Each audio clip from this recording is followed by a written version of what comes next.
Zīdi biežāk nekā reizi 2 vai 3 stundās.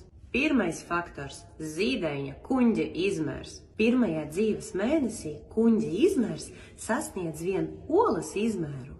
Otrais faktors – sievietes krūtspiena treknums ir ap 4%.